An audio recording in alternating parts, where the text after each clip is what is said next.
خبر شامل کریں گے۔ سعید گجر نمائندگی پولیس اور پریس ریاست کا اہم ستون اور ذمہ دار ادارے ہیں۔ ملک اور قوم کے مفاد میں سب مل کر کام کر رہے ہیں۔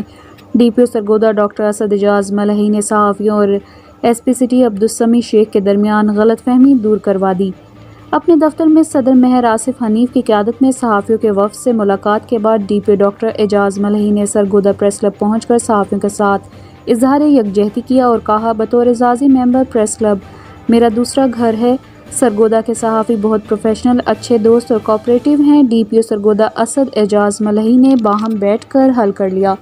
صدر پریس کلب مہر آصف حنیف، جنرل سیکرٹری رانا ساجد اقبال اور سینئر صحافی عبدالحنان چودھری نے ڈی پی او سرگودا کی دور اندیشی اور معاملہ فہمی کو خراج تحسین پیش کرتے سرگودا ڈویژن سے آئے تمام صحافیوں، ممبران پریس کلب، کیمرامین، فوٹوگرافرز اور تمام میڈیا ورکرز کا شکریہ ادا کیا اور سرگودا پریس کلب کی کال پر جس طرح ڈویژن بھر سے سینکڑوں کی تعداد میں صحافی اظہار یکجہتی، احتجاج اور دھرنے میں شرکت کے لیے پہنچے، وہ صحافتی اتحاد کی اعلیٰ مثال ہے۔ صحافی آئندہ بھی اپنے حقوق کی جدوجہد اسی طرح متحد ہو کر کرتے رہیں گے۔ مہر آصف حنیف نے کہا کہ میں ڈی پی او سرگودا ڈاکٹر اسد اعجاز اور ان کی پوری ٹیم کا شکر گزار ہوں، جنہوں نے میڈیا کی اہمیت اور مسائل کو سمجھا اور انہیں حل کرانے کے لیے عملی اقدامات اٹھائے ہیں۔